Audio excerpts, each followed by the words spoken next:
Hello दोस्तों, welcome back to my YouTube channel.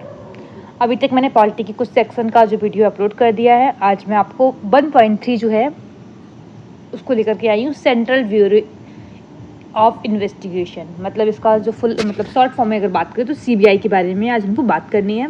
क्यों news में है, क्या इसके कितने मतलब में आर्टिकल वगैरह हैं, क्या चीज़ें हैं, उसके बारे में पूरी जो फुल जानकारी जितनी विजन IAS में दी गई है मैगजीन में, मंथली मैगजीन ऑफ जुलाई। कौन सी है, दिमाग में रखना है, जुलाई की 2024। ठीक है, ये मैगजीन क्या जो है सीरीज वाइज में डाल रही हूँ, अपलोड कर रही हूँ। ठीक है, इसके बाद सीरीज वाइज पर मंथली आता रहेगा।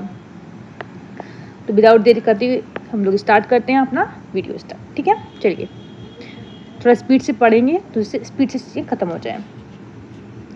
तो कह रहा है स्टेट ऑफ जो वेस्ट बंगाल है और यूनियन ऑफ गवर्नमेंट 2024 में एक प्रॉब्लम आई है। क्या आपको प्रॉब्लम आई, इसको सीधा सीधा समझाते हैं हिंदी में।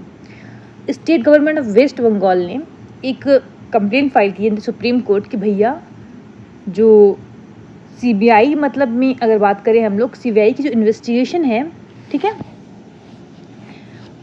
तो उसमें मतलब प्रीवियर पहले कॉन्सेंट लिया जाता है, मतलब पहले पूछा जाता है स्टेट से, वो नहीं किया जा रहा है, उसको रिवोक कर दिया गया। कहने का मतलब ये है, इस बात की जो है केस फाइल किया गया है स्टेट गवर्नमेंट के द्वारा, state government of West Bengal. ठीक है, मोर इन न्यूज़ की अगर बात करें, देखिए पहले आर्टिकल नंबर 131 के अंतर्गत state accuse the union government of constitution overreach in the violation of federalism and the unilateral employing the CBI without the state period का कॉन्सेप्ट। आर्टिकल 131 के अंतर्गत इन्होंने क्या कहा कि जो आपकी स्टेट गवर्नमेंट मतलब में जो सेंट्रल गवर्नमेंट है वो कहीं ना कहीं क्या कर रही है, फेडरलिज्म जो है उसको मतलब ब्रेक डाउन कर रही है। मतलब फेडरलिज्म का मतलब क्या होता है, स्टेट की पावर अलग है, सेंट्रल की पावर अलग है। तो मतलब उन्होंने क्या कहा है, कहीं ना कहीं जो सेंटर है वो स्टेट की पावर में इंटरवीन करने का ट्राई कर रही है। किसके द्वारा, सीबीआई को इम्प्लॉयज करके without the prior consent of state government. मतलब क्या है, जैसे कोई जगह है स्टेट में है, मान ली एग्जाम्पल यूपी में, ठीक है, तो यूपी में विदाउट स्टेट के परमिशन के, है ना, सीबीआई को यहाँ पर केस इन्वेस्टिगेशन के लिए बोल दिया जाए, सीबीआई यहाँ पे इन्वेस्टिगेशन करे। इस बात को लेकर के सुप्रीम कोर्ट में गई है कौन, स्टेट ऑफ वेस्ट बंगाल, कि भैया यहाँ कहीं ना कहीं हमारे जो फेडरलिज्म है उसका वायलेशन हो रहा है, फेडरलिज्म का राइट है उसका वायलेशन हो रहा है। ठीक है, आई थिंक इतना समझ में आ गया होगा, फेडरलिज्म का मतलब समझ में आ गया होगा। आगे बढ़ते हैं हम लोग। तो पहले थोड़ा समझते हैं सीबीआई के बारे में। चलिए, कभी बना हुआ था 1963 में, ठीक है, जो हमारी Santhanam committee of the prevention of corruption जो आया था 1962-64 में, इसकी रिकमेंडेशन के द्वारा इसको इस्टेब्लिश किया गया था 1963 में। 62 में ये तुम्हारी कमेटी की रिपोर्ट आती है और 63 में इसको इस्टेब्लिश किया जाता है। ठीक है, किस मिनिस्ट्री के अंदर आएगा ये दिमाग में रखना है, ministry of personal pension and general grievances. ठीक है, पब्लिक ग्रीवेंसेस, इसके अंतर्गत ये आती है। स्टेटस क्या है, तो ये भी बहुत इंपॉर्टेंट, प्री के हिसाब से बहुत इंपॉर्टेंट क्वेश्चन रहेंगे। ठीक है, नॉन स्टैट्यूटरी और नॉन कॉन्स्टिट्यूशनल बॉडी है। ठीक है, गवर्न की जाती है हमारी जो Delhi special police establishment act. एक सेकंड, मेरा पेन काम नहीं कर रहा, रुकिए एक सेकंड। दिल्ली स्पेशल, हाँ अब सही है, special police establishment act DSPE act 1976 के द्वारा इसको मतलब ये आई हुई है बॉडी। ठीक है, उसके बाद हम लोग बात करें अबाउट, अगर बात करें तो प्री इन्वेस्टिगेशन जो पुलिस एजेंसी है इंडिया की। ठीक है, तो अगर ऐसा समझो एग्जांपल कोई भी केस होता है तो क्या होता है, सबसे पहले जो प्री इन्वेस्टिगेशन एजेंसी है वो कौन है, सीबीआई है। ठीक है, जो कहीं ना कहीं जो इन्वेस्टिगेशन करती on the behalf of Interpol member of country. ठीक है, जब इनको मतलब कुल मिलाकर इनको बोला जाता है कि भैया जाना है आपको और इन्वेस्टिगेशन करना है, तब जाके इन्वेस्टिगेशन करते हैं। हर एक केस में नहीं आ जाएंगे भैया आपके यहाँ चोरी होगी तो ये आ गए, इस टाइप की नहीं होते। लेकिन नॉर्मली जो बड़े करप्शन होते हैं, बड़े और भी बहुत सारे जैसे कंट्री वाइज जो केस हो जाते हैं, तो उनको लेकर के ये इन्वेस्टिगेशन करती है। ठीक है, मोटो क्या होता है इनका, अधिकतर इंडस्ट्री, इम्पार्शियलिटी और इंटीग्रिटी का। ठीक है, विजन की हम लोग बात करें तो इनका विजन होता है कहीं ना कहीं करप्शन है उसको कम्बैट करना। ठीक है, करप्शन को कम करना, द पब्लिक लाइफ, इकोनॉमिक और जितनी भी वायलेंट क्राइम्स होते हैं। ठीक है, अब कहीं भी फ्रॉड हो गया, कुछ भी चीज़ें होंगी उनको लेकर के इन्वेस्टिगेशन करना, साइबर क्राइम जितने होते हैं उनको लेकर के, और जितनी हाई टेक्नोलॉजी के क्राइम होते हैं, ठीक है। कोई बहुत बड़ा क्राइम हुआ है, बहुत बड़ा फ्रॉड हुआ है, कोई बहुत बड़ा बोल सकते वायलेंट क्राइम हो गया है ना, तो इस टाइप के जो केसेस होते हैं वो सीबीआई के हाथ में जाते हैं, उनको सीबीआई इन्वेस्टिगेट करती है, ठीक है। जैसे अभी फिलहाल में एक जो केस हुआ है ना कोलकाता वाला, तो उसमें भी क्या है, किसके हाथ में पूरा केस है, आपका सीबीआई के हाथ में है, क्योंकि ये बड़ा क्राइम है, ठीक है। तो मतलब जितने भी बड़े क्राइम होते हैं हाई टेक्नोलॉजी से रिलेटेड हो, कोई भाई बड़ा सा फ्रॉड हो, तो वो किसके हाथ में जाता है, सीबीआई के हाथ में, उसको इन्वेस्टिगेशन के लिए, ठीक है। कंपोजिशन की बात करें कौन कौन होता है इसमें, तो डायरेक्टर होते हैं, जॉइंट डायरेक्टर होते हैं, डिप्टी इंस्पेक्टर जनरल होते हैं, superintendent of police and all other usual rank of police personal होते हैं, ठीक है। इतने होते हैं लोग इसके अंतर्गत आते हैं। अब 2021 में क्या होता है, प्रेसिडेंट जो होते हैं वो एक ऑर्डिनेंस के द्वारा क्या कहते हैं, जो टेन्योर होता है ना, मतलब जो टाइम पीरियड होता है डायरेक्टर ऑफ सीबीआई का, उसको पहले 2 साल था, फिर इंक्रीज करके उन्होंने क्या कर दिया, 5 साल कर दिया, ठीक है। इतना दिमाग में रखना है। तो इस टाइम जो कार्यकाल है उनका वो कितना है, 5 ईयर का रहेगा। तो ये तो समझा ही चुके हैं टाइप कौन से जो इन्वेस्टिगेशन करेगी सीबीआई। तो एंटी करप्शन का हो गया, इकोनॉमिक ऑफेंस का हो गया, स्पेशल कुछ क्राइम होते हैं, सुमोटो। सुमोटो क्या होता है, कोई भी ऐसा केस जिसको सुप्रीम कोर्ट ने खुद से ले लिया कि भैया इस केस में अब स्टेट गवर्नमेंट या सेंट्रल गवर्नमेंट नहीं देखी, इसमें मैं खुद इसमें इन्वॉल्व हो रहा हूँ, ये केस मेरे हाथ में रहेगा, तो वो केस स्पेशली वो सीबीआई को देती है कि भैया अब तुम जाओ, तुम चेकआउट करो, पूरा इन्वेस्टिगेशन करो, ठीक है। तो वो केसेस किसके हाथ में आएंगे, सीबीआई के हाथ में आएंगे। अब थोड़ा सा concept of the state for CBI के बारे में बात कर लेते हैं। देखो जनरली क्या होता है, नॉर्मली जो केस होता है उसमें ये होता है कि कोई परमिशन नहीं लेती है, हर बार एक फ्रेश परमिशन नहीं लेती है सीबीआई कहीं पर भी क्राइम जो हुआ है उसके इन्वेस्टिगेशन के लिए, ठीक है। लेकिन सेक्शन 6 ऑफ डीएसपी एक्ट क्या कहता है, वो कहता है कि भैया स्टेट गवर्नमेंट जो है give or deny the consent to the CBI officer. क्या लिखा हुआ है, किसी स्टेट गवर्नमेंट जो है वो परमिशन दे भी सकती है, नहीं भी दे सकती है। तो मतलब क्या है, कब परमिशन देगी या नहीं देगी, जब परमिशन ली जाएगी ना तब।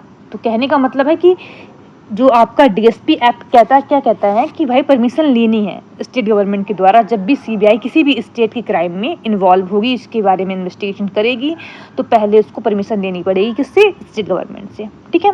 तो कह रहे वेस्ट बंगाल को छोड़ दिया जाए, बाकी जो स्टेट से पंजाब हो गया, हरियाणा हो गया, तो बहुत सारे ऐसे स्टेट हैं जिन्होंने पहले से ही इनको मतलब अपनी जो बोल सकते हैं विड्रॉ कर ली है कॉन्सेंट। मतलब क्या है, उन्होंने कहा कि भैया आप जब मेरे स्टेट में आकर कोई भी इन्वेस्टिगेशन करेंगे तो आपको कुल मिला के जो परमिशन है, प्रायर परमिशन, वो लेने की कोई ज़रूरत नहीं है, आप सीधा आके इन्वेस्टिगेशन कर सकते हैं। लेकिन ये जो वेस्ट बंगाल ने ये चीज़ अलाउड नहीं की है, तो वो डिपेंड कर रहा है कि भैया कौन सा स्टेट ले रहा है, परमिशन दे रहा है, कौन सा नहीं दे रहा है, ठीक है, पहला पॉइंट। सेकेंड, अगर बात करें स्पेसिफिक, वही बात कर रहे हैं, सीबीआई को हर एक जो भी क्राइम होगा, जहाँ पर भी वो इन्वॉल्व होना चाह रहा है, वहाँ पर ज़रूरी है कि भैया वो जाके पहले प्रेयर परमिशन ले, ये रूल कहता है। लेकिन जनरली नहीं लेती है, वो अलग पॉइंट है। और कुछ स्टेट ने बोला है कि ठीक है मेरे यहाँ लेने की ज़रूरत नहीं है, उन्होंने पहले से अलाउ कर दिया, वो भी सही है। लेकिन अगर जिन्होंने बोला है कि भैया नहीं अलाउड है, तो वहाँ पर तो फिर परमिशन लेनी चाहिए ना, ये पॉइंट है। चलिए आगे आते हैं। फिलहाल तो यहाँ पर इम्पॉर्टेंट कुछ हैं पॉइंट, उनको देख लेते हैं जरा। तो common cause versus union of India. तो सीबीआई के जो हम लोग बात करें अपॉइंटमेंट होता है डायरेक्टर ऑफ, तो किसकी रिकमेंडेशन से होता है देखते हैं। प्राइम मिनिस्टर हमारे इसमें पीएम होते हैं, चेयरमैन जो कोई कमेटी बनती है जिसके द्वारा सीबीआई के जो डायरेक्टर है उनका अपॉइंटमेंट होता है, ठीक है। प्राइम मिनिस्टर इसमें होते हैं, अपोजिशन के लीडर होते हैं, ठीक है। कहाँ के अपोजिशन, लोकसभा अपोजिशन के, ठीक है। अगर मान लो कोई पार्टी जो है वो अपोजिशन में नहीं है, तो नॉर्मल सी बात है, जो सिंगल पार्टी जो मेन पार्टी जो इस टाइम गवर्नमेंट में है, उसके बाद जो पार्टी आ रही है उस पार्टी का मेंबर्स में होंगे, ठीक है। फिर थर्ड पर्सन में अगर बात करें हम लोग, जो हमारे सीजीआई हैं वो होंगे, ठीक है, चीफ जस्टिस ऑफ इंडिया वो होंगे। अगर वो नहीं आ पा रहे हैं तो क्या होगा, वो जिसको नॉमिनेट करेंगे वो जाएगा, ठीक है। वो भी कौन होगा, किसको नॉमिनेट करेंगे, जो जज होते हैं ना, उन्हीं में से किसी को नॉमिनेट कर सकते हैं सीजीआई की, भैया तुम मेरी जगह पर चले जाओ, ठीक है। इस टाइप के केसेस होते हैं। तो एक केस यहाँ पर बात करिए, सीबीआई वर्सेस डॉक्टर आर किशोरी 2023। इसमें देखिए नॉर्मल सी बात है, जो 2000 यहाँ पर इसी डिक्लेयर करता है कि 2014 में जो जजमेंट हुआ है सुब्रमण्यन स्वामी वर्सेस डायरेक्टर, ठीक है, सीबीआई एंड अंडर केस में, उसमें ये बोला गया था कि जो सेक्शन 6A है डीपीएसपी का, ठीक है, वो अनकॉन्स्टिट्यूशनल है। ठीक है, अब देखिए यहाँ पर क्या है, याद है जरा सेक्शन सी का DSPE एक्ट क्या है, अभी थोड़ी देर पहले बढ़ाए थे। देखिए जरा यहाँ पर मतलब क्या है कि जो CBI है उसको प्रियर परमिशन लेनी पड़ेगी, किससे, स्टेट गवर्नमेंट से, ये कहता है सेक्शन 6। लेकिन 2014 के जो केस हुआ उसमें क्या बोला उन्होंने कि भैया ये तो अनकॉन्स्टिट्यूशनल है। ठीक है, तो इसके बाद अब देखिए थोड़ा सा प्रॉब्लम देखते हैं कि क्या प्रॉब्लम रही है CBI को लेकर के, है ना, क्यों CBI अच्छे से काम नहीं कर पा रही, क्या और इशू रहे हैं। ठीक है, चलिए देखते हैं। वैकेंट पोस्ट ये बोला गया लगभग अभी जो इस टाइम की पर्टिकुलरली बात कर रहा है, तो यहाँ पर 1709 जो पोस्ट है वो अभी वैकेंट है CBI में। अब समझिए एग्जांपल, अगर सीटें वैकेंट हैं, लोग नहीं है वहाँ पर इन्वेस्टिगेशन करने के लिए, तो जितने भी ऑपरेशन होंगे उनमें एफिशिएंसी आएगी, नहीं आएगी ना। एक पर्सन पर अगर 30 केस, मान लो एग्जाम्पल की बात कर रहे हैं, 30 केस होने चाहिए पर मंथ, है ना, उसको 100 केस हम दे देंगे तो काम कर पाएगा, अच्छे से नहीं कर पाएगा। तो वही बात कर रहा है कि भाई ऑपरेशनल जो एफिशिएंसी है वो कहीं ना कहीं कम हो जाएगी, जो इन्वेस्टिगेशन की कैपेसिटी है वो कम हो रही है, क्योंकि यहाँ पर जो सीटें वो बहुत वैकेंट हैं, वहाँ वो फिल नहीं की जा रही हैं। ठीक है, लैक ऑफ ट्रांसपेरेंसी ये भी थोड़ा सा इशू है। आप जब भी देखते होंगे CBI के केस में वो क्या कर रही है, वो क्या इन्वेस्टिगेशन कर रही है, इसके बारे में किसी को जानकारी नहीं देती, वो टोटल आके बस रिपोर्ट देती है।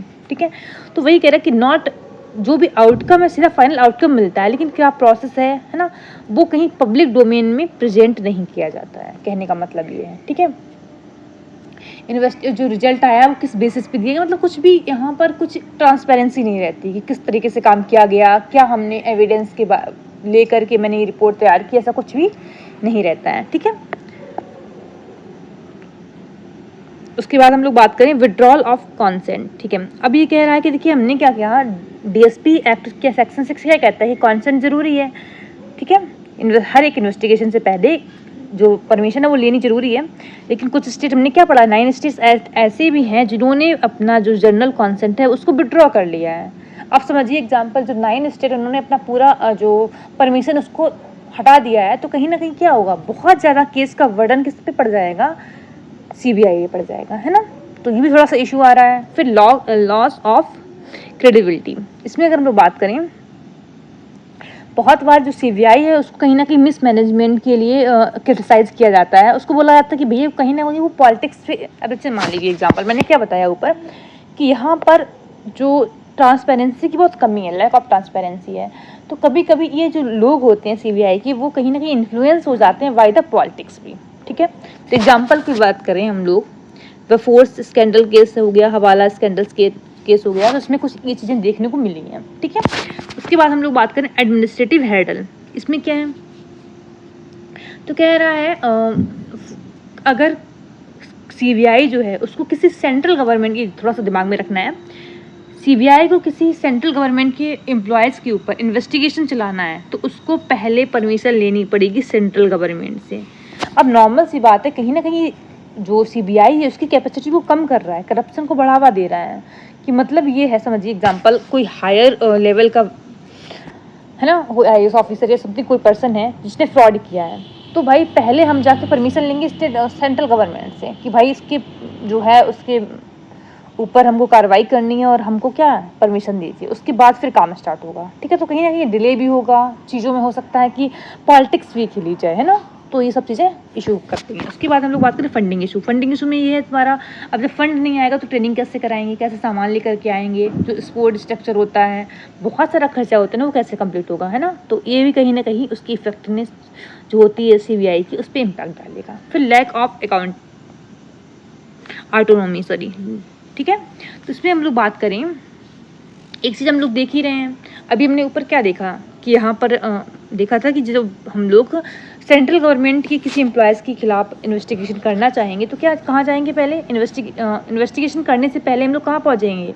उनकी परमिशन लेने के लिए, मतलब सेंट्रल गवर्नमेंट से हमको परमिशन लेनी पड़ेगी, तब जाके हम किसी उनके एम्प्लॉयज़ के खिलाफ इन्वेस्टिगेशन कर सकते हैं। तो कहीं ना कहीं यहाँ पे ऑटोनॉमी कहाँ मिल रही है ना, वही बात कर रहे हैं एक तरीके से। और सेकंड चीज़ अगर बात करें हम लोग, जो ये पूरी CBI है वो department of personnel and training के अंडर काम करती है। ठीक है, उसका पूरा एडमिनिस्ट्रेटिव कंट्रोल रहता है ऑन द CBI पे। ठीक है, क्लियर। वे हेड पे आते हैं हम लोग।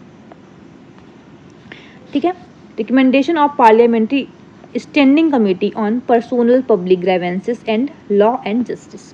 क्या इन्होंने रिकमेंडेशन दी, इसको ज़रा समझ लेते हैं। फ्री खत्म है यहाँ पे, ठीक है। तो पहला पॉइंट क्या है कि सीबीआई के जो डायरेक्टर है उनको टाइम टू टाइम, मतलब ये बोला क्वार्टरली, मतलब एक साल में 4 बार लगभग भैया जो वैकेंसी है उनको फिल करो, क्योंकि वैकेंसी अगर फिल नहीं होगी तो काम कैसे अच्छे से होगा, खुद ही बताइए। जब ज़रूरत 100 लोगों की है, वहाँ पर हैं 10-15 ही लोग, तो कैसे काम कंप्लीट होगा ना, वो इशू है। तो ये बोला गया। उसके बाद ये बोला कि maintain a case management system, जैसे इन्होंने ये बोला यहाँ पर कहीं ना कहीं इनको जो सीबीआई है उनको सेंट्रल डाटाबेस जो है वो तैयार करना चाहिए, ठीक है। तो जिसमें ये पता चल जाए हमको कि कितने जो सीबीआई के अंतर्गत कितने केस फाइल हुए हैं, कितने जो केस हैं उन पे काम, मतलब रिजल्ट उनका आ गया है, कितने जो केस हैं वो प्रोसेस में चल रहे हैं, मतलब कुल मिला के ट्रांसपेरेंसी लेके आए है ना, ये बात कर रहे हैं हम। Need to enact a law and define the status and function of the power of CBI. और ये बोला गया कोई एक लॉ लेकर के आए जिसमें हम लोग कहीं ना कहीं सीबीआई की जो फंक्शंस हैं, उनका जो स्टेटस है, उनके पास क्या पावर है, क्या चीज़ें होनी चाहिए, तो उनके बारे में ये पूरा लॉ में डिफाइन किया जाए, ठीक है। और एक पॉइंट और ये बोला गया कि जो तुम्हारे बोलते हैं ना हम लोग डेपुटेशन के द्वारा जो लोग आ जाते हैं ना, उनका परसेंटेज रिस्ट्रिक्ट करना चाहिए 10% तक, और लगभग 40% जो ऑफिसर हैं वो किसी डायरेक्ट एग्जाम के द्वारा आनी चाहिए। अब होता क्या है भाई, ये आपका जो डेपुटेशन के द्वारा क्या होते हैं, बहुत ज़्यादा लोग आते हैं, है ना, तो वही बात कर रहा है कि उसको रिस्ट्रिक्ट करना चाहिए, है ना। अब भाई देखिए समझिए एग्जांपल, हम ये नहीं बोल रहे कि हर एक इंसान बराबर नहीं है, बट नॉर्मल सी बात है, हर एक इंसान के पास वो कैपेसिटी नहीं है जो एक सीबीआई ऑफिसर के पास होनी चाहिए, है ना। तो यहाँ पर कहीं ना कहीं एक एग्जाम के द्वारा ये तय करना ज़्यादा इंपॉर्टेंट रहेगा। चलिए आगे आते हैं। फिर आते हैं पब्लिक, और कह रहा है कि इनको अपनी जो केस स्टैटिक्स हैं और एनुअल रिपोर्ट है उनको कहीं ना कहीं अपनी वेबसाइट पर अपलोड करना चाहिए, जिससे कहीं ना कहीं ट्रांसपेरेंसी आए, ठीक है। State consent clause should be removed only in the case, देखिए ये बोला गया है भैया कि जो हमने बोला ना कि हमको पहले से परमिशन लेनी पड़ेगी स्टेट के गवर्नमेंट की, तब जाके हम किसी केस पर इन्वेस्टिगेशन स्टार्ट कर सकते हैं। तो कह रहा है कि इस जो प्रीवियर परमिशन है उसको हटा देना चाहिए उन केसों में जो नेशनल थ्रेट के अंतर्गत आते हैं या फिर सिक्योरिटी इंटीग्रिटी के अंतर्गत आते हैं, मतलब वो केस जो नेशनली रूप से बहुत इंपॉर्टेंट है, उन केसों में सीबीआई को कोई भी परमिशन लेने की ज़रूरत नहीं होनी चाहिए, ठीक है। तो इतना ही बोला गया यहाँ पर आई थिंक। अब नेक्स्ट फिर आएगा 1-4 का वीडियो आपका, तब तक के लिए थैंक यू सो मच। और लाइक करना मत भूलिए और प्लीज़ शेयर करिए, सब्सक्राइब पक्का करिए अगर आपने अभी तक नहीं किया है, क्योंकि रेगुलर मैं आपकी वीडियो लेती रहूँगी। और आप इसको देख के आराम से एक बार मतलब लीड लगाइए, सुनिए, सामने अपना PDF रखिए या फिर आपने प्रिंट आउट फॉर्म में जो भी है, और आराम से रीड आउट करिए, ठीक है। पूरा अच्छे से समझ में आएगा, कोई प्रॉब्लम कोई इशू नहीं होने वाला है। Thank you so much.